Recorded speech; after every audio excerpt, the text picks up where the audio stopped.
you ready for the incredible sound of classic rock? No? Good, because now it's time for Visiting the Village.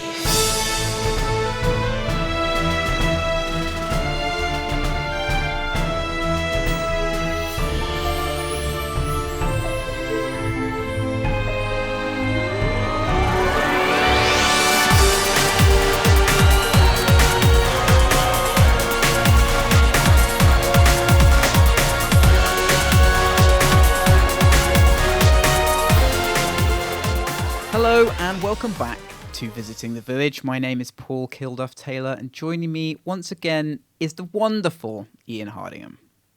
Hello, after a long layoff, I am ready for a rough rescue.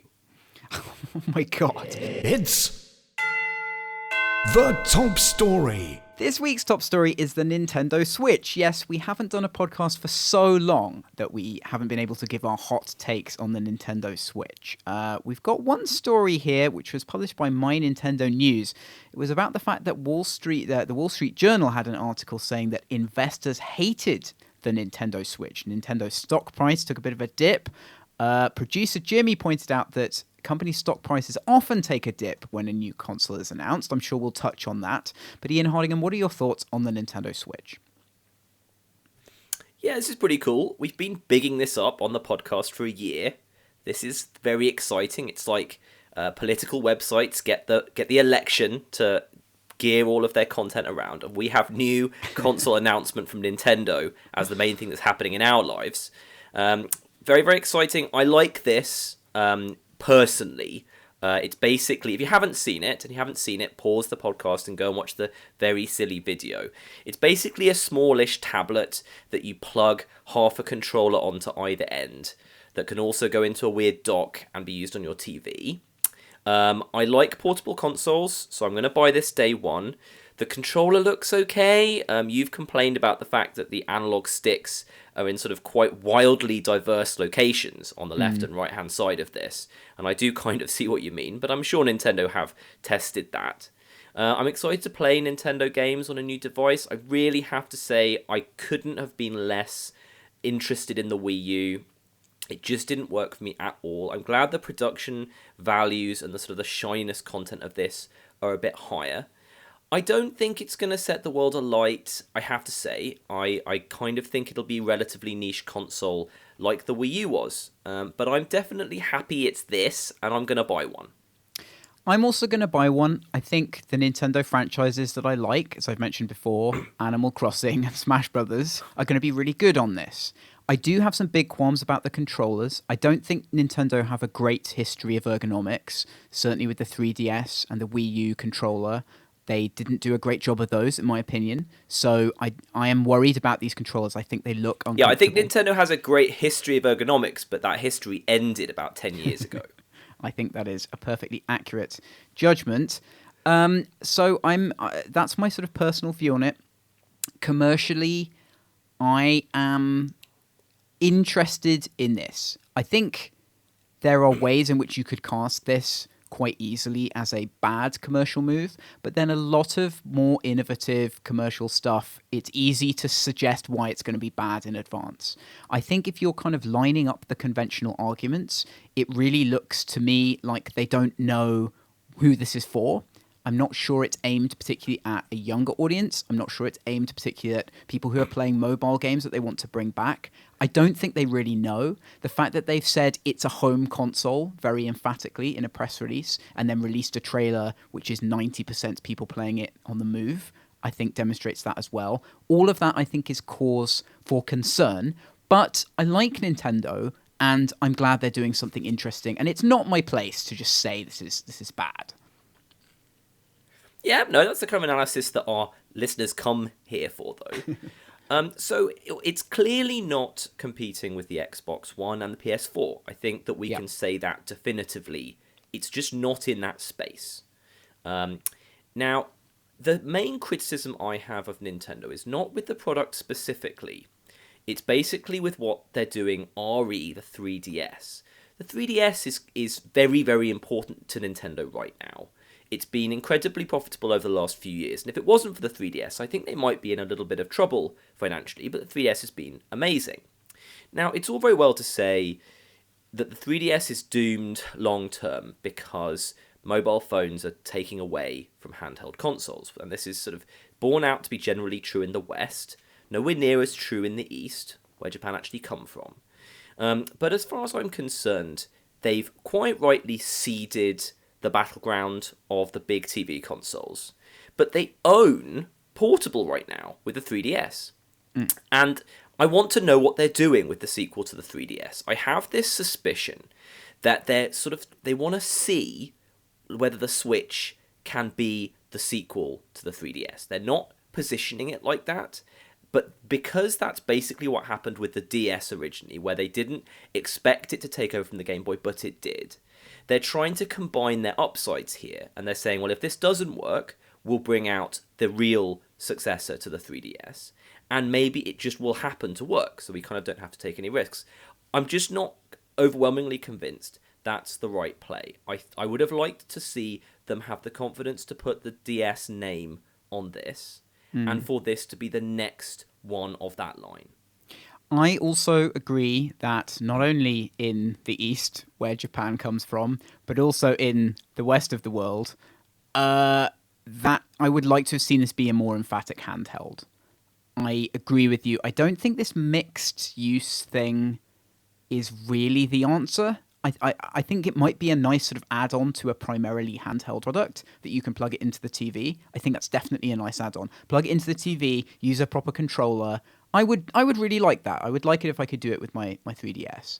So that's the thing that concerns me. It's, they have an area of product that I think is still valid. I think handheld consoles marketed in the right way to the right audience are still valid. They're not going to compete with mobile, and they're not going to compete with other types of consoles. So maybe if you're a company the size of Nintendo, you're very concerned about that. But as we always go on about, Nintendo are about making a profit on their hardware, and I think there is a profit on hardware to be made in that area still.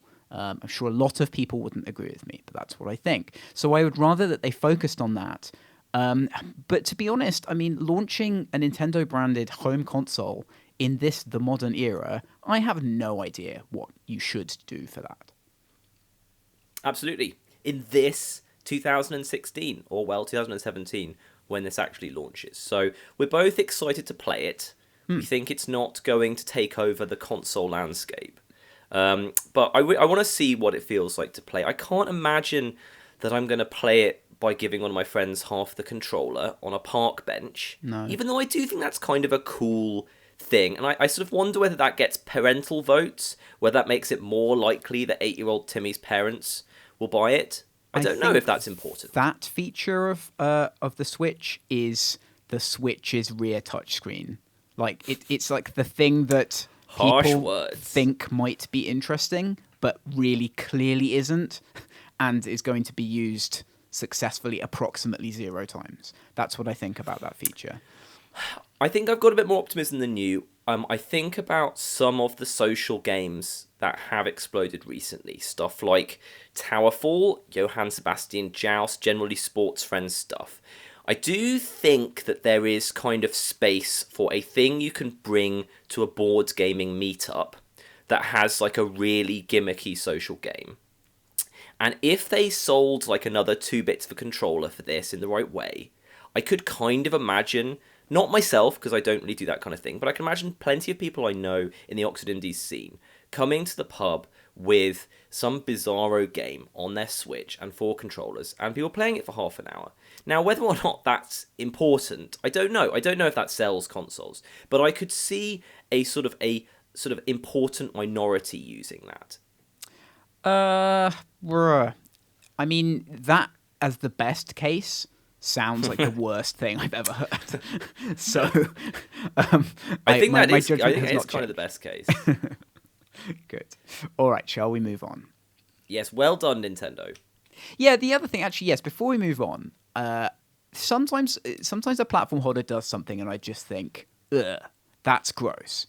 I don't want to have anything to do with that. With this, I want to put games on it. You know, we said we'd like to have Tokyo 42 on this console. I think that would be really great, actually. as a I actually think proposition. it's more than 50-50 that we will. Yeah. So If it's any kind of success on the other consoles, I think we can get it on here, Yeah. and I think it's a great platform for it. I would definitely like to do that. I'm sure Smack, the developers of Tokyo 42, would also like to do that because it's cool. The thing about the Switch is it does have an appeal in terms of being kind of quirky and kind of like a new, interesting gadget to have that a lot of other consoles don't. So I wanted to end on a positive note by saying that in our actual professional capacity, other than this, we would like to put games out on it, and we would like to kind of think about how to use it as a platform properly, which has got to be a good thing. If devs want to support it, particularly indie devs, then some good things can come out of it. I think although the Vita is now being complained about forever, the fact that it has an interesting and great lineup of indie games is going to keep some value in there for a long time. So maybe the Switch will have that too. I think it's going to be about 2 years until Sony announce Vita number 2. I'm just calling this. They love doing things like this. As soon as they get bored of VR, they're going to look around and be like, wait, we haven't released a handheld console for 7 years. Oh, I don't know, Bam! man. I don't know, man. Bam! I would not like to be the person at Sony who brings that one up in a meeting. That's for sure. There we go. Twitch Prime has launched as part of Amazon Prime. RPS had an article on this. Prime people, as they describe them, which I think is a good term, don't see Twitch ads. They get a free subscription to a Twitch channel. They get chat, emoticons, and stuff, as well as receiving a small freebie every month for a game such as a Hearthstone hero. As Twitch say, we wanted to make it like a secret level that unlocks the best parts of Twitch and the best parts of Amazon, where members would feel like total bosses. Yuck. Ian, you're a fan of Amazon Prime, or something. You have some kind of relationship with Amazon Prime. What do you think of Twitch Prime? I certainly do have a relationship with Amazon Prime. I find it fairly baffling. They just keep adding things to the package, and this is bizarre because I don't actually really use Twitch, but this is the feature that kind of got me closest to actually subscribing. This is cool. I would never pay for a Twitch subscription, or whatever it is, because I basically don't use it very much. But I love the idea of having one, and the occasional time that I watch some pro gaming match, I don't have to watch the adverts or something. That makes me feel really excited. So I really like this. Obviously, Amazon own Twitch, so this makes a lot of sense. I just wanted to talk about this because there's something about this that I quite like. Amazon, I think it's important. We talk a lot about business models on this podcast, and I think Amazon Prime is a really interesting business model. They just desperately care about you paying them $80 a year, whatever it is. They want that so much that they will give you almost anything in return for doing it. And if you actually look at the things you get, the sort of next day delivery, a really decent TV service with a lot of interesting stuff on it, and all of the other weird things, including the ability to buy some things off Amazon.com that they don't allow you to buy unless you're a Prime member. I think it's really compelling. We've talked about subscription models a lot in the past, obviously about games. When it comes to TV, subscription is definitely winning as a concept. I just really like this. I'm really kind of close to asking someone random in my family for a 1-year Prime subscription for Christmas because it's just a cool thing to get. Yeah, this idea of a very big, diverse subscription offering, I think, is very compelling. And them just adding more and more and more stuff to Prime. You know, now if I think about Prime, I can get all the delivery stuff. I'm sure you get some of their TV stuff. I don't even know. You get this. The proposition for Twitch specifically, I think, is very bad.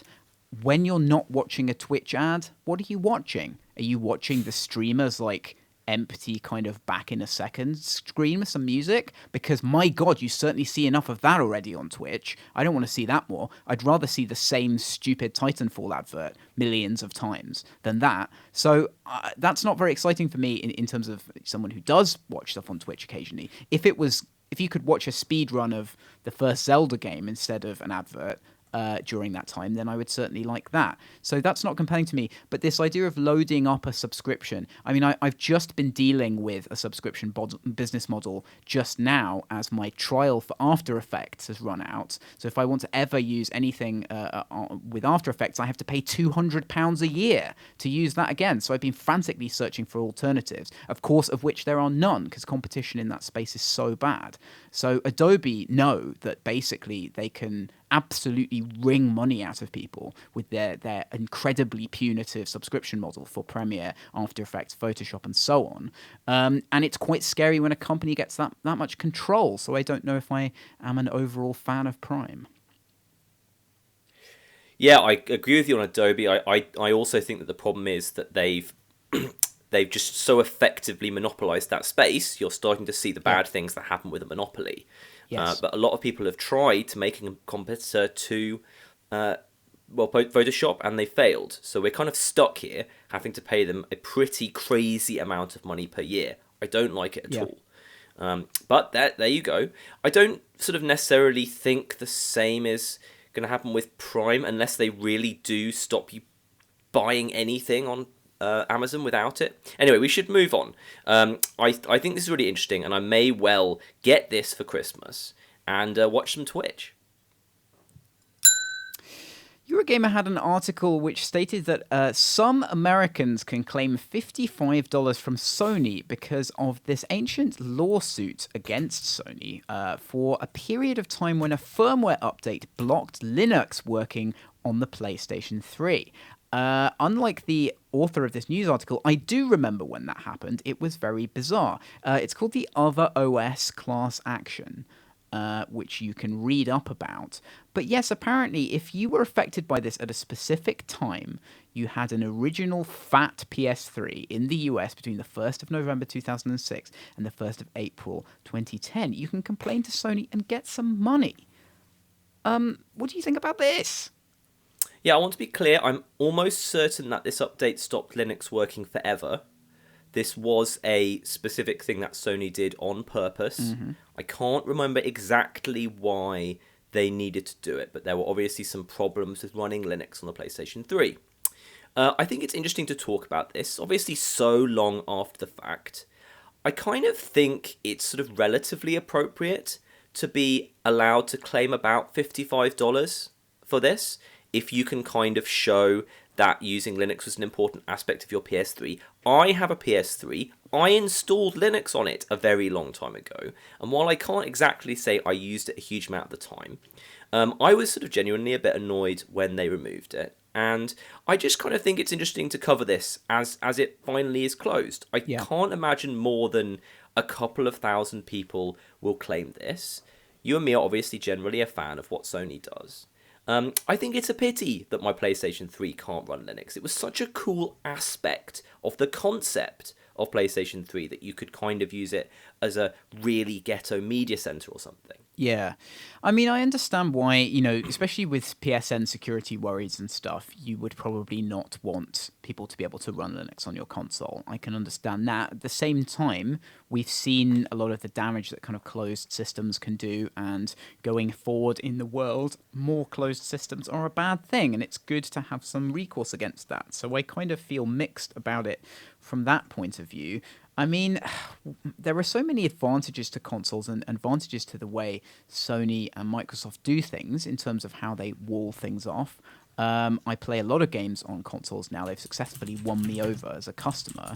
So I don't know. I want everything. I want to have nice closed systems, and I also want people to be allowed to put weird stuff on those systems if they want. I suspect that's not a tenable position. Yeah, absolutely. We do like that aspect of these consoles. We have a PC that we can do whatever we want with, and we have a console, and I want to turn on the console for it to work. So I definitely get where you're coming from there. But it was just so cool. I mean, the idea of a console being able to, in a supported manner, run Linux in 2006 was one of the coolest things you ever heard. In the year 2000, you never would have believed that was going to happen. And sort of doing really strange borderline tech stuff with a console has always been one of the most exciting things to us nerds. So it was a bit of a sad day when they switched it off. And yet, I understand why they did it. Jason Concepcion over at The Ringer has an article about the future prominence of esports, in particular highlighting a load of team purchases by various NBA franchises, which has been a very weird recent trend that we're kind of yet to discuss. Do you think this is more than just another esports are going to be the next sports article? Do you think there's anything genuinely new happening? Yeah, I don't want to disappear down the rabbit hole. You and me tend to end up talking for 25 minutes whenever this topic comes up. So we'll try and avoid that. I just thought it was literally something interesting that our listeners would also find interesting, that these NBA teams are buying weird esports franchises. Now, every NBA owner has seen the value of their franchise leap a huge amount in the last 10 years. We're talking about people who bought their franchises for like $100 million and they're now valued at $1 billion. A huge increase. And I guess there may well be just a thing of like, well, we have enough money to buy 1 million esports teams. Why don't we buy a couple just in case something happens? I think it's very speculative. I don't think it changes anything. I really don't think we're going to see the 76ers do cross-promotion at their games for an Overwatch tournament. But I just think it's interesting enough to note.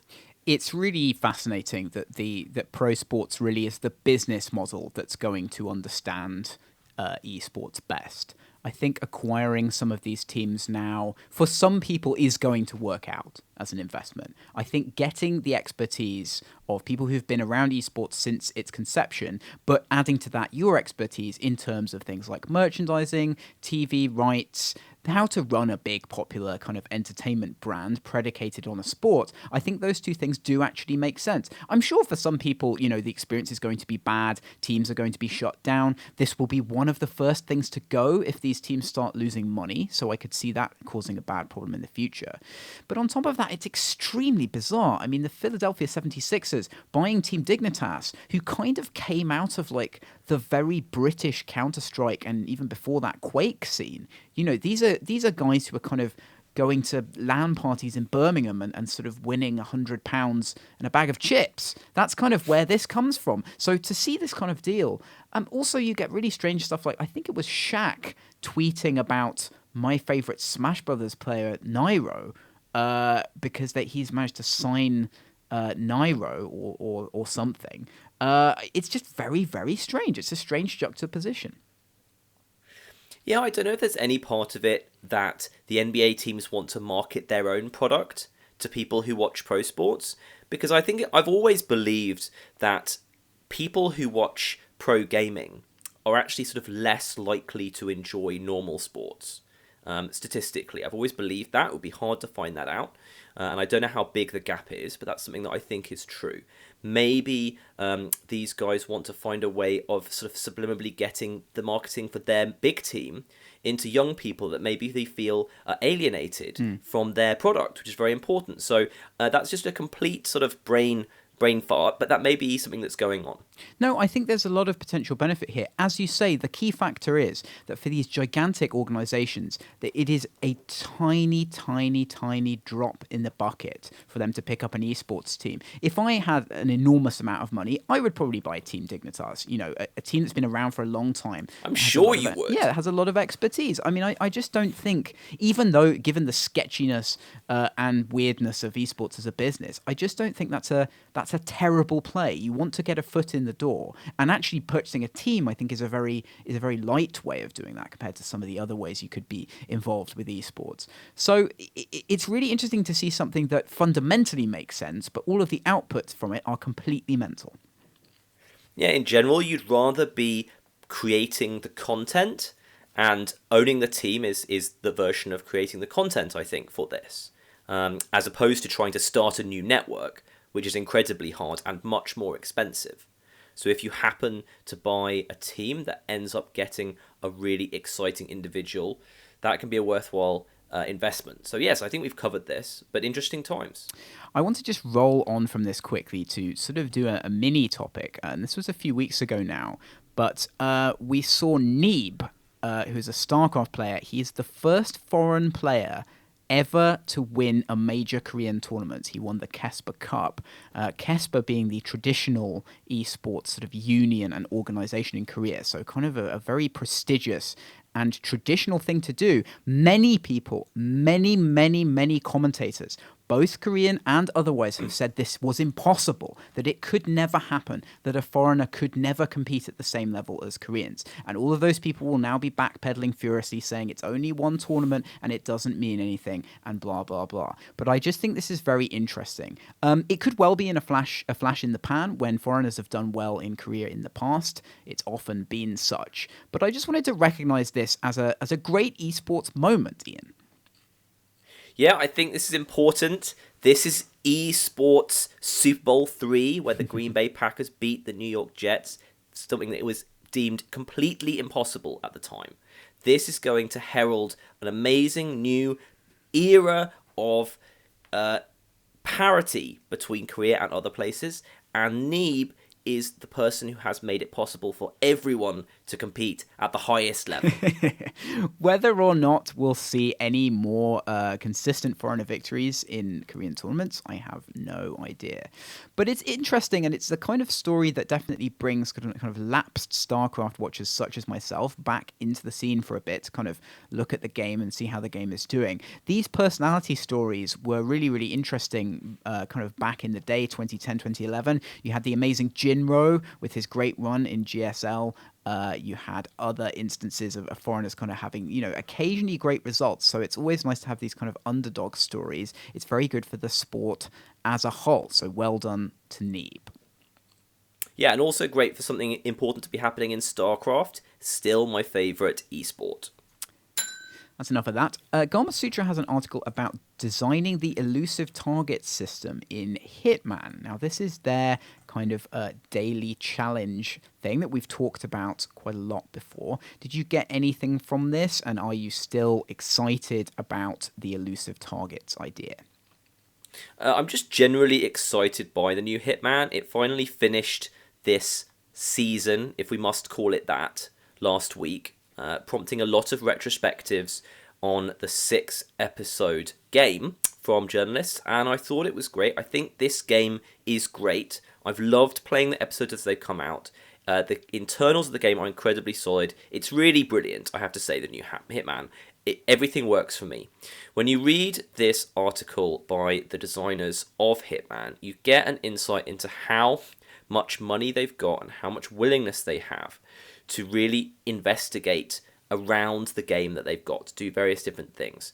I think calling elusive targets sort of like a daily challenge is a little bit doing them down, because these are sort of thoroughly designed things that only last for like 24 hours, 48 hours, and you basically only have one chance to complete them. It's turning the traditional Hitman gameplay on its head. Traditionally in Hitman, you spend so long kind of learning the systems via trial and error, and this is giving you a much shorter, a completely different thing where you have to actually make decisions in the moment and go with them. And it's really exciting, but really I wanted to talk about this article as a way about talking about Hitman. I don't think a lot of other games, even big AAA games, are going to have the balls to try this pretty strange episodic thing, which has had a lot of advantages with getting new reviews and new PR every time an episode comes out. But that's happened because the game is so good. I don't think we're going to see a lot of other people try this, and I'm not even sure that we should do. But this is really one of my favourite games in lots of different ways of the last decade. So well done, Hitman. I really like this comment from the designer. They say, we tried a number of things, blah, blah, blah, but everything kept looping back to the core assassin fantasy of what it meant to be Agent 47. At the heart of that for me is getting the call. Hello, 47, the ICA has a new contract for your consideration. But it needed more than that. We wanted the player front and center to make it feel like each second counted and that everything hung in the balance. That's a really nice way of kind of looking at your existing game and going, okay, this is great, but how could we make it even more that experience that we wanted to have, that the player wants to have, that aligns with the core fantasy within the game? That, to me, is a really nice bit of sort of outside-in designing, where it's like a good way of starting from a non-mechanical basis with design. Yeah, absolutely. It's just so great when it turns out that a company, for whatever reason, has enough money and prestige to actually really play around with their big AAA title. It's just pretty unusual. This looks to me like guys who are given enough time to really investigate what they could do with a Hitman game. And that happens so rarely, it's to be celebrated. If you haven't tried Hitman yet, it's so much fun, and you can get one episode relatively cheaply, or you can buy them all.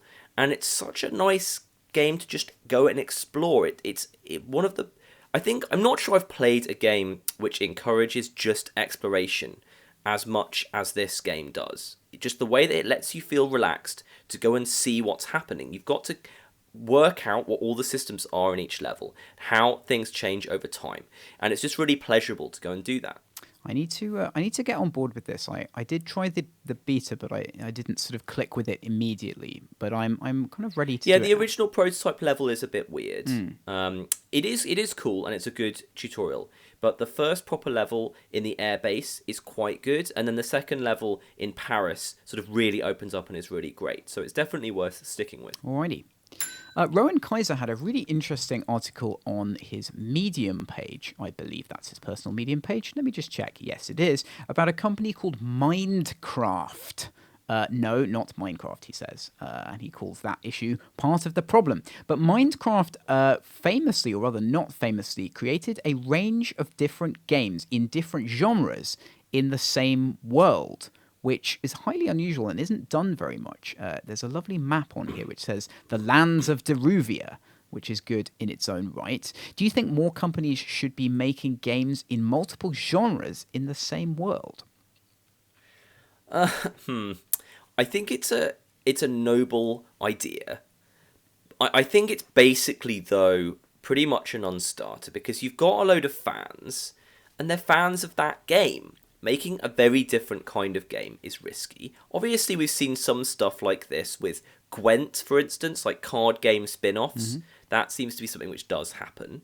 And the Elder Scrolls games have a card game spin-off. I don't really view that as necessarily the same kind of thing. But I don't view this as being like the expanded universes of the new movie paradigms, like Marvel's, because those are all quite similar films. They're just involving different characters. Whereas we're talking about having completely different genre of games. You know, I would love to see a romantic comedy, a dark romantic comedy in the Marvel universe, but I'm pretty sure there's a reason they're not doing it. So I love the idea of this being done properly. I just can't imagine it actually being executed properly. Yeah, and certainly not by kind of a small team. I mean, Hitman Go, I think, is kind of one of the examples of this being really great, where you can... That's true, but I mean, I want to say that when obviously a lot of games have sort of cut down and simplified mobile products, and I know Hitman Go is basically a completely different design, but there are lots of times that mobile games have been pushed into doing something like that, like a puzzle thing that is reminiscent of the game. I really felt that this article was talking about the idea of making, really multiple double or triple A products in completely different genres. Like if Assassin's Creed, I don't know, bought out sort of a Zelda-alike and an RTS. That would be awesome. I would love to see it. I just kind of imagine that those games would be sort of 77%. You do see very well established sort of trendy game genres get licenses from other things. I'm thinking about kind of Bejeweled and things like that. That does happen, and that's kind of different. That again is not really what you're talking about here, and seems to be kind of one of the only ways this works. I mean, I think we're really kind of out of the era of being able to have this creative freedom. I mean, I've just been reading Darren Wall, who is the publisher of many interesting gaming books. He's brought out one about the Bitmap brothers, so I've just been reading that. And right after Speedball 2, they made a genre switch, made a game called Cadaver, which was a bit reminiscent of Night Law and Head Over Heels and those kind of games, because they always wanted to make it. And it wasn't very successful because their fans were kind of expecting more of this like techno-driven sci-fi stuff, action games, and this was kind of a fantasy puzzle game. So they really, even though it still had their brand, they were really, really popular at the time, really well-known developers, known for high-quality games. This kind of threw everyone for a loop. So it's so easy to kind of lose that strong association that people have with your brand. The odds are stacked against this happening, basically. Yeah, in general, people like your game for the game, and if you give them something too different, the majority of them are going to find that a bit disorienting. So it's just risky. That's enough of that. PC Gamer have an article about Landfall, which is a new sci-fi RTS intended for the Oculus Rift. It uses the Rift's diorama capabilities to enable you to kind of be able to look at your troops and so on through a nice kind of VR landscape, and also get down and dirty with some first-person-ish stuff. What do you make of this? Do you think it's a good direction for VR? Yeah, just checking in on VR, really. This is a pretty high-budget RTS. I do like the idea of trying to play an RTS in VR. I think it's something that can get away from a lot of the motion sickness issues, because you're not controlling a person in the game world, really. You're just controlling the camera. And thus, the designers pretty much can do whatever they need to make that a comfortable experience for you. And I really could imagine this being quite successful. We're still waiting for hardcore long-form VR games that actually work. And I think this is an interesting attempt. Yeah, I mean, we haven't really talked about VR much since I had my amazing VR experience, courtesy of a long-term friend of the show, Dave Cheshire. Thank you very much, Dave. When I was in Seattle, went over to see Dave and had a go on his Vive for quite a while and talked to him. He's got an amazing collection of all various different VR headsets going back to the sort of very first Kickstarter Oculus, so we looked at kind of how those have changed. And the Vive for me has really solved motion sickness. I got very motion sick on the Oculuses, and I didn't have any motion sickness at all using the Vive, doing lots of different things, including a game where you had to duck under projectiles a lot, which I thought was going to absolutely destroy my brain, but didn't. I mean, I have to say that I feel like now is a good time for people to be trying very diverse things in VR. They're going to work out a load of things that work. There will be some stuff that's sort of a bit short-termist and just works very well with the current VR headset. But I do think some design groundwork is going to be done now for when VR eventually is good and sort of practical for everyone to use. I still see that as being a very long way off. This kind of ambitious game for VR right now, I think, is a mistake. I just don't see the market for it right now. I don't see the market for it in 2 to 3 years. But certain kinds of things I think can do well. Strong words. I'd have to see their budget. I think sort of expecting to make $1 million from a game like this is tough, but I wouldn't be amazingly surprised. I mean, I'm just never going to own a VR headset this generation. So while I enjoy talking and stipulating about this kind of stuff, I just don't actually have the opportunity to experience any of these things. So I'm glad one of us has. That's enough of that. Martin Robinson has a piece on Eurogamer about building a space sim in a post-No Man's Sky world. He talks to the developers of a very ambitious space game, Dual Universe, which is already getting some of the same, shall we say, hype as the infamous No Man's Sky. What did you think of this? Do you think that the chances of making a space sim now successfully have been hampered by No Man's Sky? Yeah, well, that's the question. Basically, what they're saying here is that it's hard to talk about their very ambitious game without people saying, well, No Man's Sky promised this stuff and didn't deliver for me personally, so I don't believe you, or whatever. An interesting aspect of No Man's Sky's legacy that I hadn't really considered. I think it's something that will fade quite quickly, but I do slightly feel for these guys that it's an interesting proposition that they just kind of need to get away from No Man's Sky, but they still need to talk about their game. They need to market it. And beyond that, I don't really have much to say. I just think it's kind of really interesting. Generally, you would be really surprised to find a situation where one game coming out and having something happen about it really impacts other games somewhat in the same genre. That basically never happens. It's one of those things that people worry about that just doesn't appear.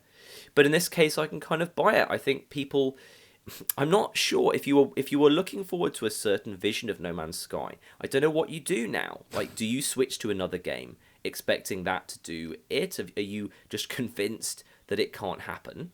I don't know. Maybe you go and jump off a bridge because your expectations of reality are so poor. Perhaps that would be a good thing for you to do. No, I'm just kidding. This kind of thing, I think, is going to be problematic in terms of how you communicate stuff with your community at this point. But I really think that's short term. And I don't think that if you're a developer sort of working on something at this stage, you're going to be able to rate the real impact of No Man's Sky. I think people's problems with that will go away. And also, there are things that you can do, to demonstrate this stuff, especially if you're in early access. You can start talking about features at the point where you're ready to really show them, where you're ready to really demonstrate what you can do in your game. I don't think that's ever going to be a bad thing. If you come at these discussions and these releases from the perspective of, hey, people aren't going to necessarily believe what I say, that's really, really good, because it stops you making stupidly overblown claims, far in advance of having anything to show for them. And I've always thought that's been a healthy attitude to how you talk about a game that's in development. Yeah, absolutely. I think it is definitely a good learning point, as you say. I'm just watching the trailer for this dual universe game, and actually it's sort of closer to No Man's Sky in terms of concept than I'd thought. So, in the state of No Man's Sky's clones, I think that is a problematic place to be in. I'm not saying that this is a clone, but for a game that was that successful, you'd kind of expect there to be a vibrant clone scene for a couple of years, with a couple of entries making a lot of money. And actually, it does appear that I really do think it's a unique situation with the broad response to No Man's Sky. That unique situation is just producing something that we haven't seen before. And it's not good for these guys. So I think that's really interesting. If I was to try and say something really sensical about this, I think No Man's Sky aged the genre. I think usually people get really excited about something like a space sim, or in the olden days, something like a Minecraft-style building thing, or survival games. And it actually takes sort of 6 years, usually, for people to go through the process of getting really excited by the promise of something, coming to terms with what games actually happen, and then eventually sort of realising that they're kind of done with that genre for a while. I think No Man's Sky sped up that process for this genre. I think it forced people to look really specifically at what they actually can expect from these games in a much more concerted way that meant that their evolution of their responses to what could actually happened much faster. And I think in that way it could have kind of has meaningfully hurt the next 5 years of space games. Oh, I would love that to be true. I'd love there to be this sort of generalized learning, where people go, oh, maybe I calibrated my expectations incorrectly. I don't really see that happening. I mean, I'm sure there's a class of person who is going to be like, oh, hey, they said this game would have everything in the world and it didn't. Maybe some other games that say that won't. That's a class of person, but I just see these mistakes happening over and over and over and over and over and over. Since the 90s, people have been doing this stuff with games. Since you've seen it with Spectrum era games, people would say, "Oh, why can't you do this thing in the game?" And that's just not going to go anywhere. I think the problem is there forever, and I would love to see something have a meaningful impact on that. I just don't think anything will. Yeah, fair enough. I think, though, that, when I used to play adventure games, point and clicks, I was always obsessed as a 15-year-old that they should be bigger, that they should have 10 times as many screens. That's what I wanted. And now I know that would make them unmanageable and disorienting, and I understand that would be a bad idea, that these games work better when they have a manageable space. I do wonder if, when playing No Man's Sky and when trying to work out specifically why you don't like it, which is a process that a lot of people went through, I wonder if they were forced to actually think about what works and what doesn't work more than usual, and possibly started looking for something else. So I'm not saying that I've necessarily got the right answer. I think your criticisms of that idea are valid as well. but I'm going to live in my fantasy bubble about I'm that. actually genuinely surprised by the number of people who seem to have played No Man's Sky extensively and haven't had any of those thoughts. They haven't thought, oh, hey, why isn't there a bigger emphasis on space combat? They just come on the internet like, there's no space combat in the game. There's no thought that goes into that, actually. It's really interesting that you can encounter like a finished piece of work and still have those expectation problems from it. Is the thing that's disappointing. But maybe I shouldn't tar everyone with the same brush. Maybe there are people who start playing that and go, oh yeah, I do see why a lot of elements of this game had to be compromised, and are somewhat intelligent about it. It's interesting you mentioned point and click, because I still feel like point and click is one of the genres that's had the least innovation. And things like Dropsy, which I haven't played, but I watched a lot of video of, that had a different approach to puzzle solving. It had these multimodal puzzles that could be solved in different ways, and things like that. That's quite unusual, and I would really like to see a really, really innovative game, not necessarily a sort of point and click puzzle game, but which uses a point and click interface and style in a completely different way. A completely different take on that paradigm would be cool. I think point and clicks are harder for indies to make, and specifically harder for programming indies to make. They require a lot of assets in general, and they require the kind of sort of linear hard work of placing things that is not as attractive to quite a lot of people making games. Make a point and click. It's just a long series of designing a game. Yeah. And shout out to Dan Marshall for making 2 excellent ones. Been there, Dan that, and Time Gentleman, Please. And of course, there are other things out there, like Machinarium is fantastic as well. Even though that really is more of a outright puzzler, I think I'd say. Yeah.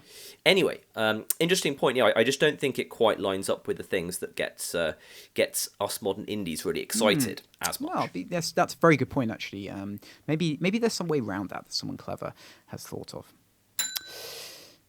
Bethesda now. I've just given comment on this for PC Games End, so it's something I've been thinking about quite a lot. So Bethesda changed their review policy so that they're not going to be releasing review code to any websites, particularly before the launch of their games. So websites are going to receive review code, I believe, 1 day before games are released. And this does not apply to things like official YouTube partners, paid content on YouTube, so those people may get the game earlier.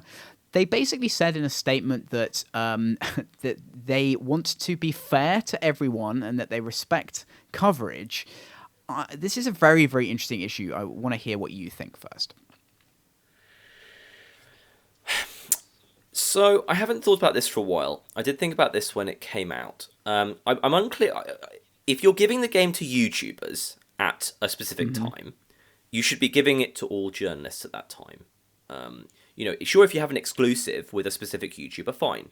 But if your policy is to send out to all of the YouTubers 5 days before release, and not to the, in inverted commas, print journalists until the day of, I don't understand why you would do that. That just seems bad to me. If you're sending it to everyone 1 day before the game is released, I have mixed feelings about that. I think that in some ways, having your opinion setters, be that a big YouTuber or someone like Alec Meir, experiencing the game at the same time, tweeting about their process of going through playing the game, I think could be advantageous to Bethesda. I understand why they might want to do that. In terms of players getting very upset that they have to spend a lot of money on a game they haven't seen a review of yet, I find that complicated. I'm not totally sure it's a consumer's right to have reviews come out the day before release, even though I understand that that's kind of an ideal situation.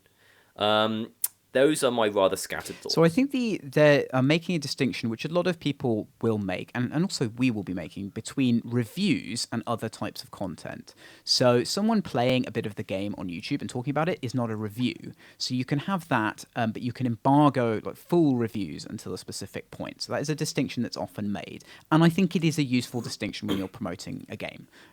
You don't want a game necessarily to be assessed as a finished product, but you do want people to go, hey, this is interesting, or hey, I'm not sure about this when you put it out. It's the kind of the YouTube version of a preview, and it is a very fuzzy area. I agree with you in that I don't think there's anyone has a right to reviews of something appearing before that thing comes out. What big games have traditionally done is put their embargo a bit before the release date, so that reviews come out, and as you say, you get this effect of everyone talking about it in the week or 2 weeks leading up to release. Increasingly, we're seeing those embargo dates get closer and closer and closer to launch day anyway, because of the emphasis on launch day numbers across a variety of different things, not least in publishers' own commercial reports. So this is very difficult. The problems, as I've said with this, I think really arise when you're pushing pre-orders, because you really are going for a very sort of specific group of people who really want to pre-order or really want to buy the game on day one. And I just don't think telling people not to pre-order is any kind of intelligent response to that solution. Nobody who really wants to pre-order is going to listen to you. There are lots of different psychological reasons why people want that, why they want it on day one. And I just see this as a power play for Bethesda. It only benefits them. It does not benefit their customers, and it does not benefit the media.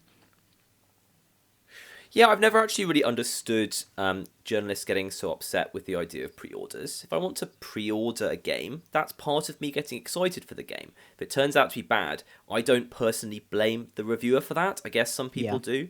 So if I want to pre-order a game, because I'm damn excited about it, I'm going to enjoy doing that, and that's cool. As someone who tries to keep up with your thoughts on PR and have some original thoughts on my own, I think I'd probably ideally like reviews for my game to come out 2 or 3 days after the game, not because I want to hide some quality problem, but because I want people to hear about the game for a big PR blast at launch, and they either buy it then because they're excited about it, or they make a decision not to buy it or not to buy it yet. Then the reviews come out, and a lot of people who are kind of somewhat interested in the game, but not quite interested enough to buy it, will read the reviews.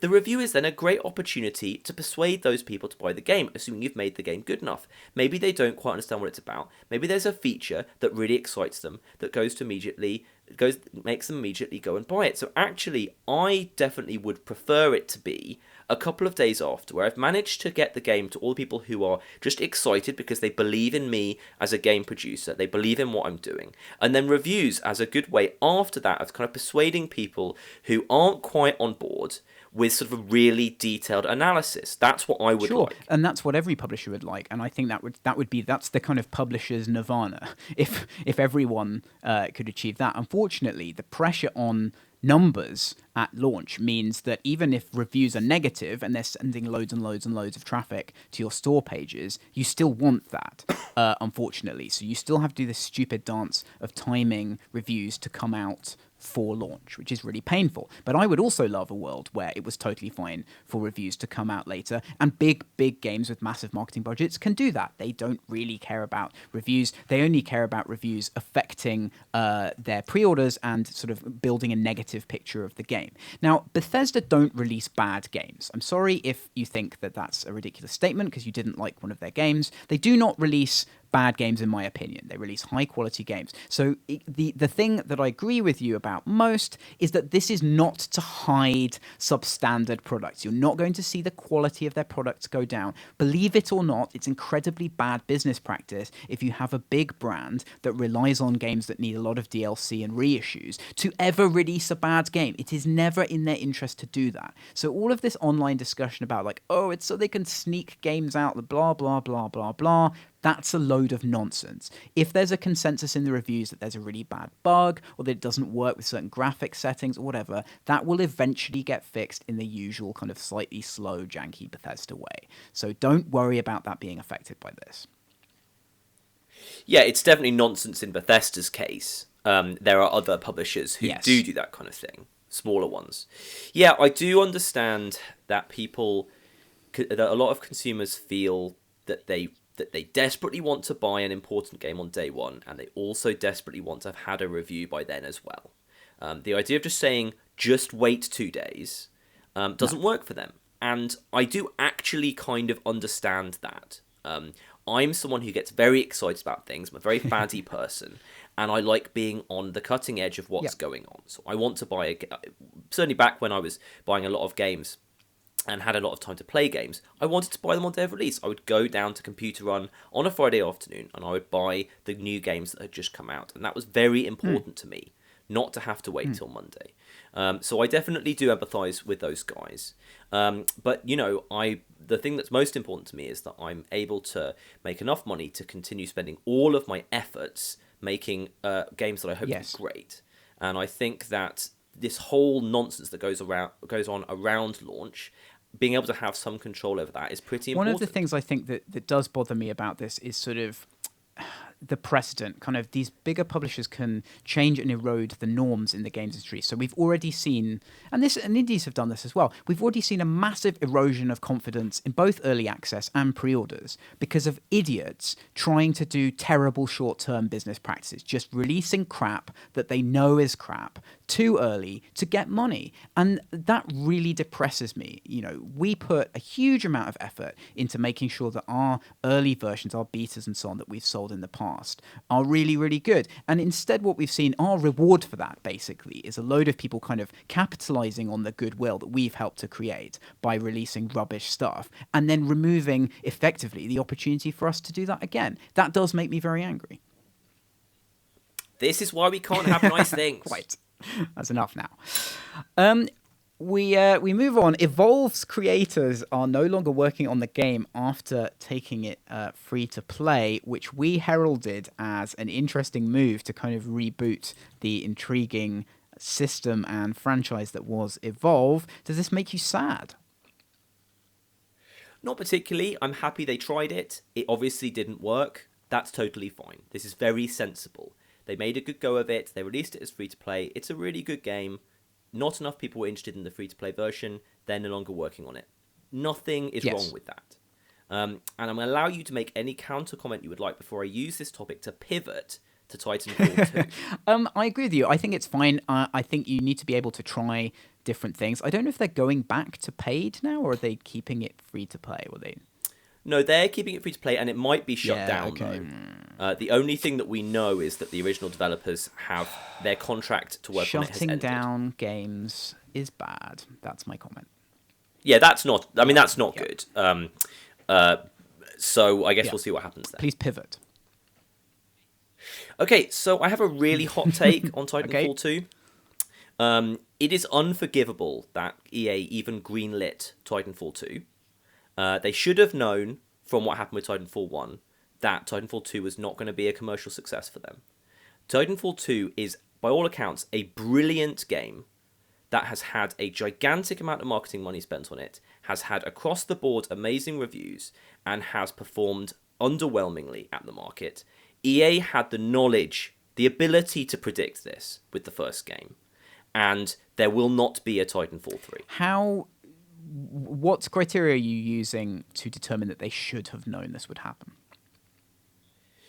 I believe that there is a conceptual problem with Titanfall. I don't necessarily know what it is. I have my own conceptual problem with it, but that may not be the one that is causing people to not buy it enough.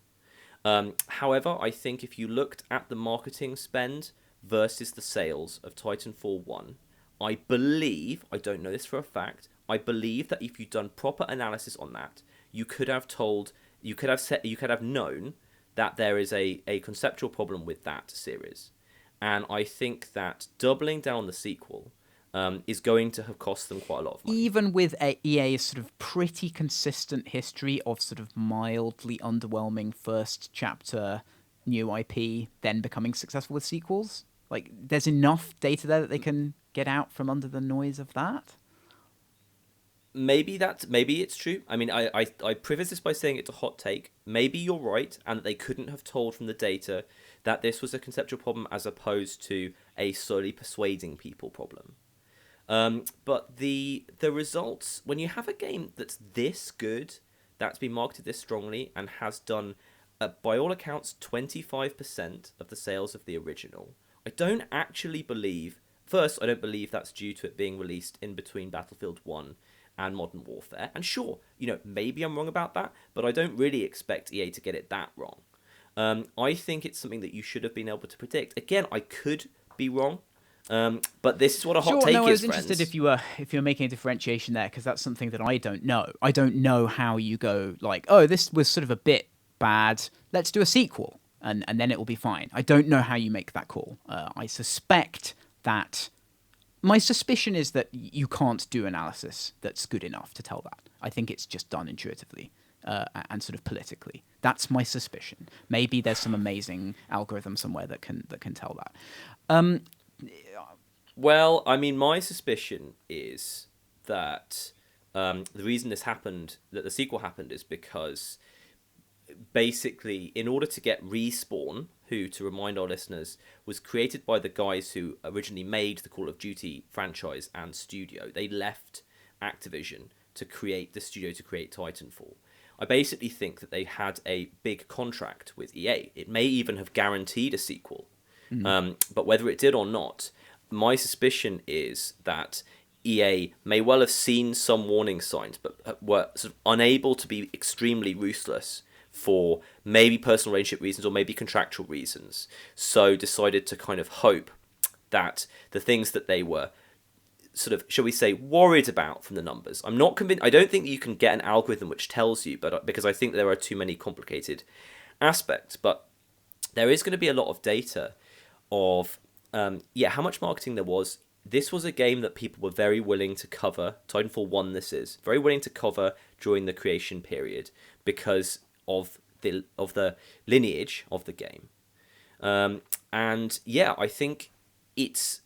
I don't know if there's anything they could do to change the outcome of the second one. It's hard to work out if they could have done anything better because they also removed a lot of the things which people complained about from Titanfall 1. So it doesn't have a lot of weird DLC coming out, a lot of sort of FTP style things, even though it was by no means an FTP game. They kind of made it even more player friendly. And they've been rewarded with fewer sales. I think it's kind of, it is a really, really bad situation. I'm interested in everything you said. That makes sense, by the way. I'm interested in whether the word of mouth now will have any effect. You know, it's not a game that I was even slightly thinking of buying, and 4 separate people have basically said things to me in the last few days that have made me want to play it. And we're talking about it now. I want to believe that there's some groundswell of support, word of mouth, that can just sort of keep this ticking along at a higher level of sales than sort of would be expected in the tail of one of these games. There have been some cases of kind of fairly big budget things that didn't really resonate on launch that then kind of have a second life. Maybe that's whether they get reissued at a lower price point later on, or they go on sale or something. I would love this to be a case of quality shining through, because it really does sound like they've done an amazing job with the game. And if what you're saying is true, if it's sort of something that EA kind of felt obliged to do, whether literally or in some other way, I think that's a good possibility that's true. Maybe the marketing wasn't there, maybe the effort and spend wasn't there to kind of position it in the right place, and maybe that's why it came out in this sort of not great time window. I don't know how much they spent on marketing, but it sure seemed like they gave it the top treatment. But I don't know that for sure. I think you're right that because the game is being so well received, that it's a possibility that this will be one of those rare unicorns that manages to shake off a really disappointing first week sales. What they need to do, in my opinion, is do an aggressive Steam sale before Christmas. Which may go against their opinions. Like, they're seeing the longer tail being much better than usual. They might think that's the last thing they're going to do. I reckon if you gave this a 50% discount 1.5 weeks before Christmas, you might have like an epic sales event that day. Because while I have had the same experiences of you, that I'm basically now sure I would love the single player of this game if I played it, I'm still not motivated enough to go and buy it. And I don't know why it is. That's why I think this is a conceptual problem that could have been identified just through raw statistics. But it's basically an issue of, and again, I want to be clear that it may be other people have a different reason. I'm not saying that the reasons I have for being reticent to buy it are the same, but I think it may be the same kind of global idea. when I imagine myself playing this game, I do not imagine it being a pleasurable experience. I can't exactly tell you why, but when I think about everything I know about this game, including having played the first one, which I liked fine, there is something for me personally when I imagine about the way that they have these big titans and you're this little pilot half the time. Something about myself imagining playing this game doesn't feel like I'm going to enjoy it. Because I know myself, I'm absolutely sure as soon as I actually did play it, I would totally click and really enjoy it. But I can't get away from this kind of emotional thing that's stopping me click the buy button. Because when I imagine playing it, I don't enjoy it. I don't like it as an IP at all. I don't think that it really taps into... For these big mainstream things, you kind of need something a bit more obvious. Like, I don't know whether to approach it as a sort of big mech game or as a Call of Duty game or whatever, and it's not a good one of either of those two things. That's my sort of subjective reading of the IP. I can imagine there being a problem with how it appeals. I mean, it's interesting because I mean, thinking about what you're going to buy, I'm playing Skyrim again at the moment, which I think a lot of people are. It's surprised people, just how much excitement there is around this reissue. So I don't have a lot of spare console time. If I wanted to play a game like this, I'd probably get Infinite Warfare, which is just about to come out. So it is very difficult. There's a lot of competition for that kind of gaming time. Yeah, just to bring it full circle back to Evolve, I think Evolve had a similar conceptual thing. I'm not sure that didn't feel quite compelling enough to people in a way which makes them instantly want to buy it. And it does worry me a bit. Is this idea that it's Infinite Warfare and Battlefield 1 that have killed the sales, is that going to lead them to make further mistakes without accurately analysing it? Or, am I underestimating how important that was? I feel like they probably have a good idea. Maybe you're right, and that it's been given this dog window because they had these concerns pre-release, which is interesting. I don't know why it hasn't been released 2 weeks later or 2 weeks before. Again, the things that go on with this kind of thing, that could be contractual. It might have been in their contract that it had to be released in October. You never know. So it's super interesting. But I wanted to come in here with a hot take. Everyone on Twitter is just talking about how great the game is. And I just see some really problematic things going on around that. Sure. We end with the controversy du jour, which is Rock Paper Shotgun's article about gender and sexuality in RimWorld by Claudia Lowe. A really interesting article that's quite in-depth, delves into the game's code, and reveals the kind of rules that are being used to determine romance and relationships within the game. This caused a load of controversy. Tynan Sylvester, who's the developer of RimWorld, replied in the comments after refusing to give comment in the article itself, and he said the author of this anger-farming hit piece was how he described the author, and he was very angry. So you have a particular direction that you want to come at this from. There's many directions, but let's begin with your direction. Lots of directions. I actually like the article. I think it's exactly what RPS should be doing. I do not find this sort of a completely baseless sort of social justice trolling thing, personally. I think they've gone into the code of a popular video game and they found that something like women are only ever bisexual or lesbian in this game, men are only ever heterosexual, and men are also significantly more likely to initiate sexual encounters. I think that's kind of the base findings. Yep. But, this is not, oh my goodness, Red Dead Redemption's reveal image didn't have any women on it. This is literally, look at what this video game designer has laid out for the rules for sex in this world. It's just in black and white, and it's so fascinating to think about the kind of decisions that are a bit like this that I make every day, not about the sexual orientation of people in Frozen Synapse 2, unfortunately, but the kinds of decisions, trying to make these heuristics, which will make an interesting simulation. I make those decisions all the time. I find it fascinating. Of course you are going to get roasted over an open flame by all of the billions of people who get very upset by this kind of thing. RPS would have been ready for that, and frankly, I imagine this is amazing for RPS's viewership figures, and I think this is probably amazing for RimWorld's sales figures, in all honesty, because the vast majority of people won't be worrying about this aspect. They'll be like, oh, RimWorld looks cool. Yeah. So I want to get something out of the way first, and just so that I don't overly focus on it, because I get very bothered by this kind of thing. So the reason that the developer didn't respond to a request for comment, and let me say, if you're writing an article like this, you better send a request for comment to the developer. So the author sent one, and he responded by refusing to give comment because he knew that his responses were going to be edited, and that was unacceptable to him. Now, Graham Smith from RPS has characterized that as a request to cede editorial control, which I'm not completely sure if that is an accurate characterization of what happened here. The communication around this looks like it was bad to me. Is the only thing I'm going to say about that. I know RPS always try to do the right thing, so I'm sure they did try to do the right thing. At some point, I may well meet the developer of this game. I meet developers of a lot of indie games in various capacities, so I don't want to just dump on this guy. Like, he's made a really interesting game, and he's had to deal with some very, very difficult stuff.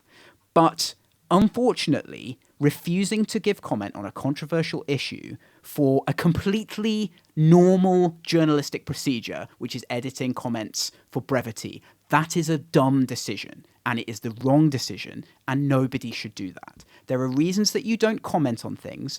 I think this particular thing you could make a call about not commenting on that I could respect. However, you have to do it for a good reason, and he did not do that. And I would happily say that to him in person. So I wanted to get that out of the way. I presume you agree with that. Yep, that all sounds really reasonable. I do think that if he... I'm not sure I think it's completely unreasonable for him to say, I'm going to comment, you may either print this verbatim or not at all. I would not have a problem with... I would certainly make that request if I ever was talking to a publication that I was really worried about editing my comments. Give them the choice. That's not a reasonable thing to ask. I think that's a fine thing to ask. No, it's not. You Why have not? to, because you have to edit comments for brevity.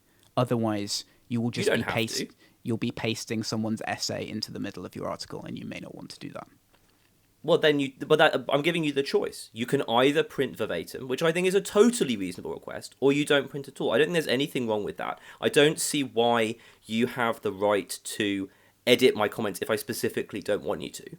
This is the internet. It's not a newspaper. You don't have any space concerns. Well, we do disagree on this because it's often necessary to make slight edits for brevity and clarity, and almost every single article ever written does that. How would it be necessary? What? When? Because of how writing works, dude. Because of how writing works. Flow, space.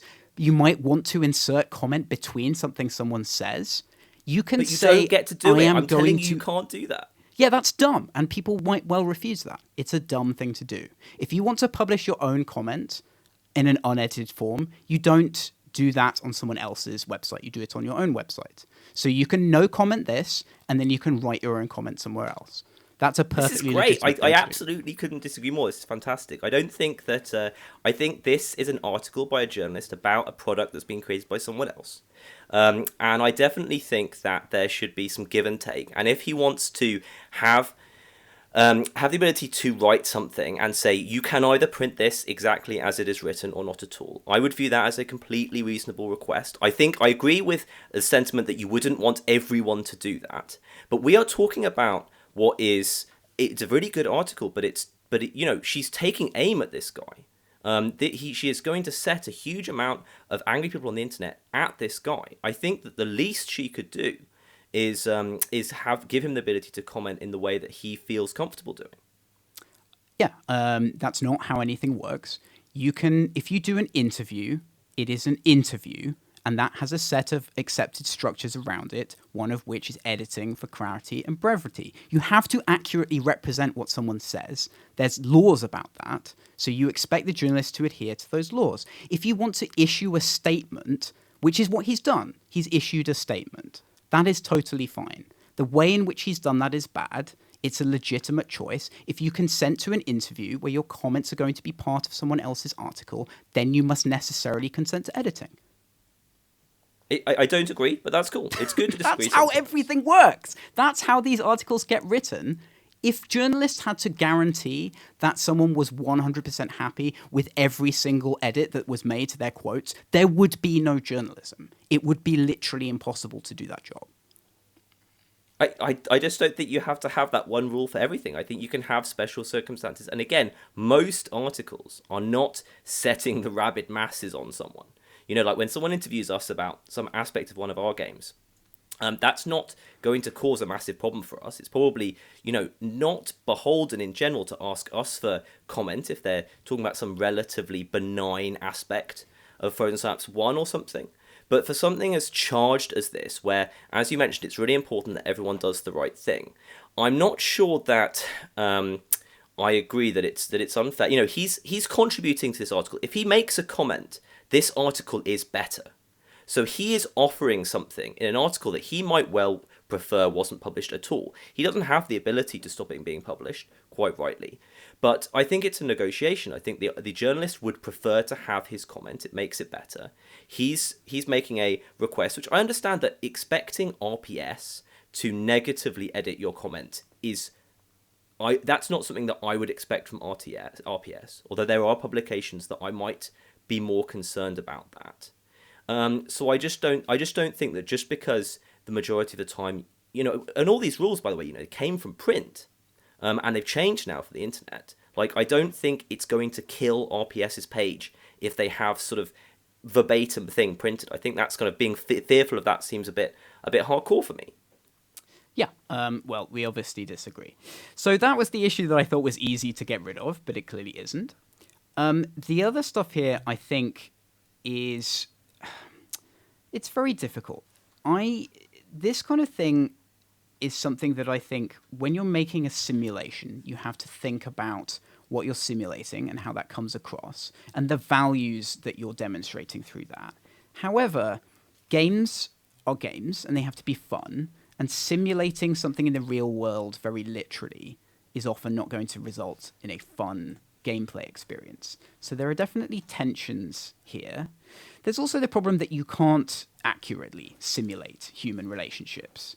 Even if you were able to get all the rules for gender and sexuality, if you somehow had a magic hat that gave you scientific knowledge of all human relationships comprehensively, and you simulated that, and people found the code, they would be offended by it. Lots of people would be offended by that. Because of the way that people perceive their own sexuality, the sexuality of other people, and so on. So I understand that there are really bad problems here. How accountable do you think a developer should be for the values that their simulation convey? Well, I mean, to answer that question specifically, I'm not sure sort of any more or less than a lot of the things which get people in trouble nowadays. I wanted to ask you, if I was making a game like RimWorld and I called you up on IRC and I say, Paul, I'm putting in the sex now. What shall we do about men and women's propensity to initiate sexual encounters? Like, how does that conversation go? Do you say, we better make them exactly the same? Or do you say, it doesn't matter, Ian, do whatever you want? Or, you know, how does that conversation go? I'm just sort of genuinely intrigued if I actually faced this problem. I mean, obviously now I'd just be like, I'm terrified. Yes. I'm not having any sex, or men or women in my games. What is that conversation like? I think that there's some, if it's sort of nominally humans, which this is, and people are going to take it as humans, then I think that's easier than if it's like, you know, cyborgs and wizards or whatever. Then that's different. So if we had that conversation, I think what we would want to do is find a way of doing that which we could justifiably believe in, and that we felt was fair, and that we felt was not something that was going to cause unnecessary upset. So the way that I guess you determine those things would be, firstly, because of the way we make games, we'd look at what the game needed. Like, I think...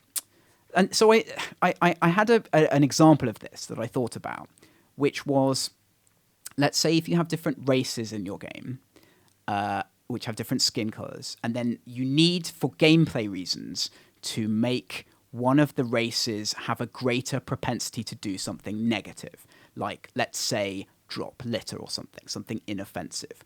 I think at that point, if you had that mechanical problem, you would probably just get rid of the system rather than do something like that. Something that is just obviously offensive, even if the thing is a bit minor.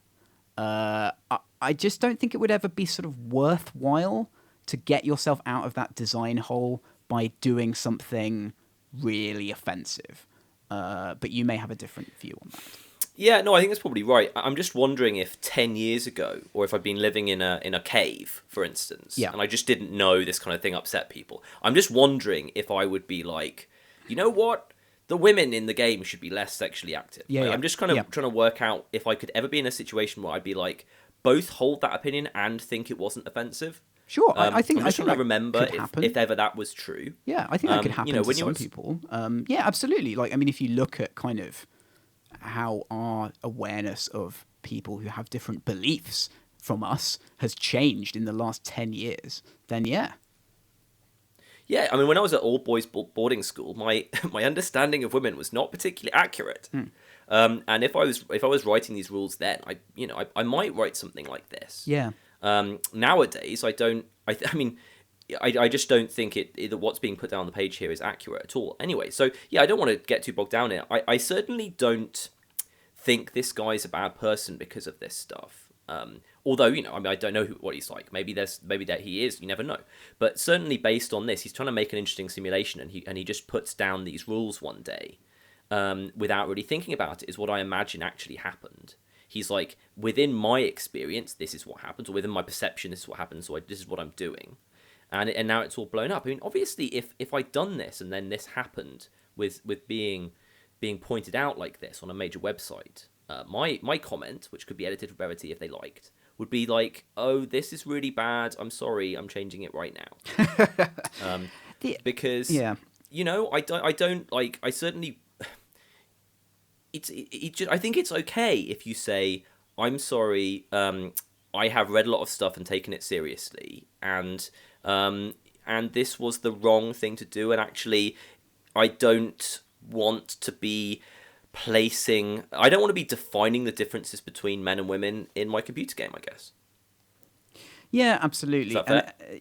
I think that's fair. And also, because it's so complicated, and like I said, even if you had a perfect realization of it, it would still upset a lot of people. It would make, especially people who are in minority groups, who have a type of sexuality or a type of orientation that is not part of a larger overall group. Those groups will be overlooked more in a generally perfectly objective situation because there are fewer people, and that doesn't mean those people are less valuable. And there's all kinds of problems I can see. And given that you could never get a perfect simulation anyway, it's always going to have your own biases. It's always going to have... I mean, the developer says that he's read research and sort of combined that with his own intuition and talked to people. And that made me think, well, could you do a better approach than that? Isn't that what you're supposed to do? But it looks like, he's read this research in a weird way. He's kind of read a couple of individual publications. His own views are a bit funny, and his version of talking to people was kind of one forum thread. So it sort of all falls apart there.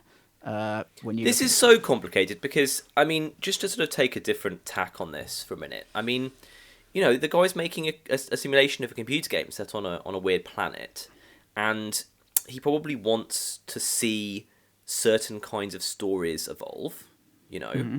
And he's done some playing around with numbers, and he's seen that it sort of passes his eye test when he sets these things, and that's the world he wants to live in, maybe.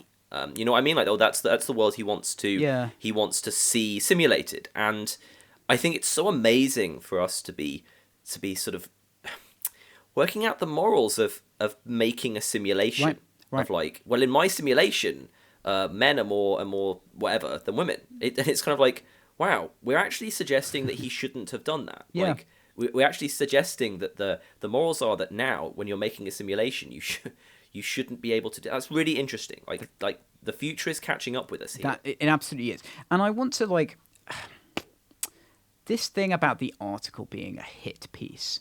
I think the authors judgment and the author's critical position about this is relatively clear. I think she doesn't think this is good, and she thinks it's going to have a bad impact. And I just think that's fine. If you present your working, as she does, she goes through all of this, she goes through the exact lines of code that she's drawing all these conclusions from, she tells a story at the beginning about, exactly how this affects the game, and then she comes to the conclusion, that is completely fine. This is not a hit piece. I think if you consider this to be a hit piece, then you haven't read a hit piece. And I don't want people to be discouraged writing this kind of thing because people respond poorly to it. The most sort of, in inverted commas, damning thing is when she lists in summary the kind of the rules that actually take place. So I'll just read a couple of these. Men are about 8 times as likely as women to try and start a romance. Pawns, which I guess is their name for like a person in the world, with disabilities will always be found less attractive. That's a difficult thing to see written down on a website that millions of people are going to read, for sure. I mean, it's just offensive as a statement, isn't it? I mean, that's the problem. If you're going to try and make an accurate simulation to how the world currently is, you're going to have to write a lot of rules that people either just reject out of line, or while they might accept that that's the kind of thing that happens right now, they wish would change. So I just think this is fascinating. I agree with you that this isn't a hit piece. I mean, they're just describing this game in a light which I don't think anyone else had described it in so far. Yeah. Because if you're just playing the game, you're like, oh, look, those two are having sex. You don't start thinking about all this stuff. So I wonder what Dwarf Fortress does. Yeah, people have kind of brought that up, and I don't know what Dwarf Fortress does, actually. Maybe the code for Dwarf Fortress is so opaque that nobody can... It just can't find... Do you think this will encourage people to obfuscate this stuff? I wonder if it will cause people to not use humans. Wow, I don't know. Do you think, does Prison Architect have anything problematic in that? I don't think Prison Architect has any sort of relationships. No, I don't think there are any relationships or sex in Prison Architect at all, actually, which I think is for the best, to be honest. In every way. I'm interested. I want to loop back for a second to this editorial control thing. I want to know exactly what this interaction was. The developer says the author of this anger farming hit piece, which is not how you make me predisposed to listen to you, did email me asking if she could ask me some questions. However, she wanted to edit my responses. When I said I'd be willing to answer questions, but not if the responses were edited, she went silent. I guess she wasn't willing to print the other side of the story if she didn't have the power to edit it. And then we have Graham Smith saying that he wanted them to cede editorial control. Now, those things, looking at this again, those things do not match up. So I don't know if we're getting anything like the correct idea of the interaction that happened there, so as to make a judgment about who's being reasonable and unreasonable. Also, worth noting that the writer of this, whose name is Claudia Lowe, is new to RPS. So I think dealing with a very fine-tuned matter of RPS editorial policy on your first gig is going to be extremely hard and may not have been handled well. I have no evidence for that. Yes, us talking about my new show of editing aside, I definitely would stand behind assertion that I would want to be able to say, I'm happy to do this interview as long as it is presented in a straightforward interview format. Yeah. Because there's a big difference between seeing questions and responses in a linear fashion and, the articles where they put your comments in around their words. So I can definitely really strongly imagine a situation where I would not want that to happen. Also, RPS has precedent for this. John Walker's Peter Molyneux article was almost a completely full transcription. I think it included sentence fragments and things which you would normally edit out because they're very hard to read. So sentence fragments, coughing, being distracted by stuff, points that don't sort of necessarily make sense, Some of those you could see as legitimate edits. Some you might argue over, and so on. But you could ask if a site has done a format beforehand. Then I think you could legitimately ask for that format. But why don't we know? Why isn't he saying that that's what happened? Why isn't he presenting his interaction, asking for his comment to be used in a good way, in a reasonable way? That's what I'm not sure about. Yes. Yeah. Well, I mean, this is such an amazing topic. I will say, to close off my opinions on this, one of the reasons why I have plenty of time for RPS publishing this article specifically is the title of this article. The title of this article is How RimWorld's Code Defines Strict Gender Roles. It is not men are 8 times as likely to start Yes. I hate clickbait titles. I absolutely hate it. It feels manipulative to me in a way that really, really turns me off. And as long as RPS is able to stay away from that level of the gutter, I don't mind them doing this kind of thing. I want RPS to be successful. I really enjoy a huge percentage of what they do. And sometimes you've got to write something that's controversial to get noticed. I don't have a problem with that in this case. Controversy is good. Journalists should be writing about controversy, and people will go and read controversial things. Clickbait is false controversy. It's where you generate controversy where there is none, and it's where you write an unsubstantiated sensationalist article with the sole purpose of getting views. And RPS has never done that. In fact, it's one of the sites that's furthest away from ever doing that I think I've seen in the games industry, and yet they get accused of it on a daily basis by people who don't think. Well, there you go. This is gonna be sort of food for pub conversation for a month. This Forever. is crazy. We have a magic corner this week, Ian Hardingham.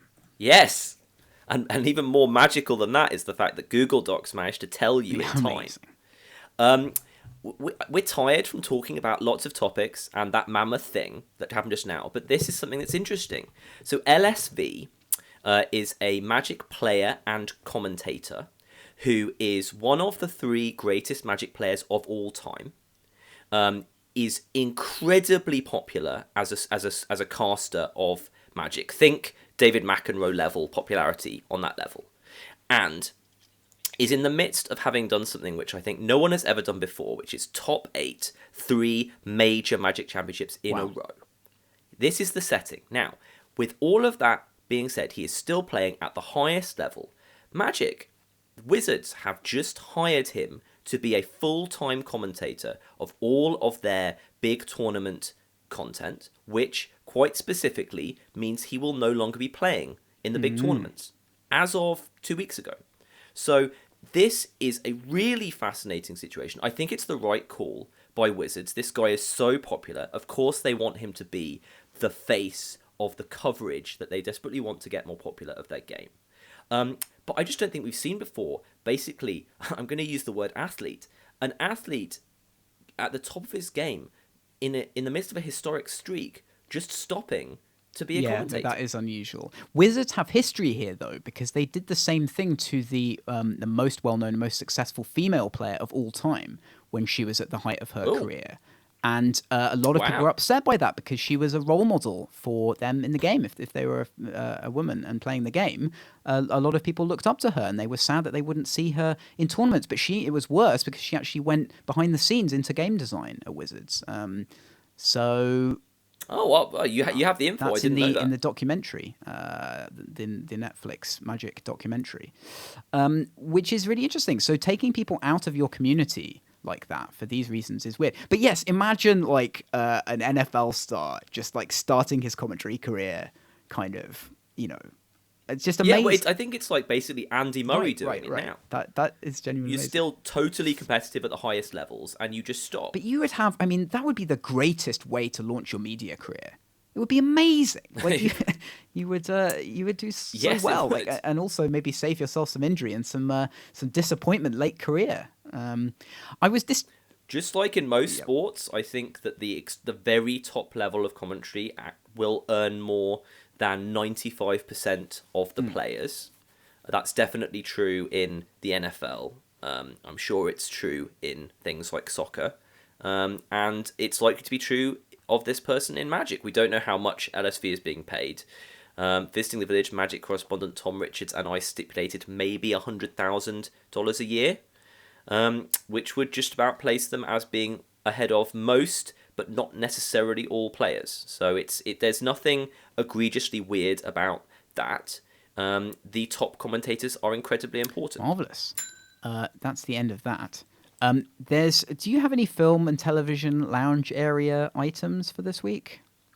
No, I can tell you that I love Westworld, but I don't need to talk about it. I still need to watch that. We both like Rick and Morty because we're very slow to get on board with current pop cultural trends, but I believe we're both watching that at the moment. That's enough. We're not going to do release this week in 2006 thanks to Eurogamer because producer Jimmy is away and I couldn't be bothered, but we are going to do the top 10 UK Steam games. And at number 10, it's Rocket League. Now, I've been playing Rocket League a lot more again recently. It's my go-to game for when I'm waiting for something and I happen to be downstairs. I play a couple of games of Rocket League and I still really, really like it. I don't feel this intense pressure to get better that I do with other competitive multiplayer games. I don't care that I'm bad. When I'm on a team with a bad person, I generally just find it funny. I don't kind of get the same level of anger. So yeah, Rocket League. Elder Scrolls V Skyrim Special Edition. Mentions that I'm playing that as well at number 9. It's still good. There's a lot of bugs. Number 8. Bring out Oblivion Special Edition. Oh yeah, and Morrowind Special Edition, which they've said they'll never do because it's too old. Yeah. But yes, bring out Oblivion Special Edition. Or maybe they will because this has been a massive success. Age of Wonders 3 at number 8. What's Age of Wonders? On sale, I guess. I've never heard of it. It sounds like something I should have heard of. Yeah, I've definitely heard of it. It's a 4X game. It's one of like 4X, my old grand strategy. Yeah. Okay. Farming Simulator 17. Congratulations to Focus, who have been throwing their weight behind the farmy games for a long time. Very bizarre. I saw a weird TV advert for that recently. Transport Fever at number 6. It's all tycoon and strategy games, man. It's almost like that's a good genre to make. Can you imagine? Can you imagine? Number 5 is Dishonored 2. Very, very hyped for Dishonored 2. Can't wait for that. Yeah, can't wait. Yeah. Call of Duty Infinite Warfare, number 4. I will probably play this. I enjoyed Blops, the last Blops. I'm going to probably get this. It looks really, really, really stupid, which is what I want from a Call of Duty game. Yes. I differ from you in that I actually can't really enjoy those games. Like they're too silly and paper thin for me. I mean, they are the paper. Like I like paper thin.